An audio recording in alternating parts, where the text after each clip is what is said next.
Ya, to'xtang.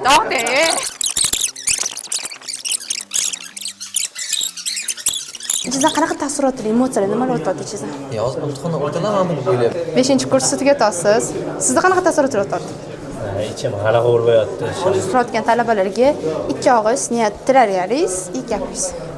O'tib olinglar. O'tmasanglar yomon bo'ladi. Bu hayajon imtihonda yakuniy imtihonlarni eson-omon tugatib olsak. To'xtamiz, mana 5 yil o'qidingiz. Ha, albatta. Ikkilanmasdan tanlashni maslahat beraman. Sharoitlari ham juda yaxshi. Xudo xolasa 100 ball olamiz. Xudo xolasa. Mayli. Nargiza Petr. Yanlar ko'pmi yoki o'tganlar ko'pmi? O'tganlar ham o'tdi, yiqilganlar ham o'tdi. Mana hozirgi 5-kurs bitiruvchilarimizga o'zingizni tilaylaringiz. Omad tilaymiz. Mana imtihonlarga yaxshi tayyorgarlik ko'p kelishibdi. Mana 90 ball, 80 ball, yuqori balllarni olishyapti. Kelgusi hayotlarida ham omad tilaymiz. Yaxshi kadrlar bo'lib yetishishini tilaymiz. Seviramiz shu yerda o'qishni va domlalar yaxshi, xudo xolasa ekzaminlar ham yaxshi topshirganmiz shu vaqtgacha.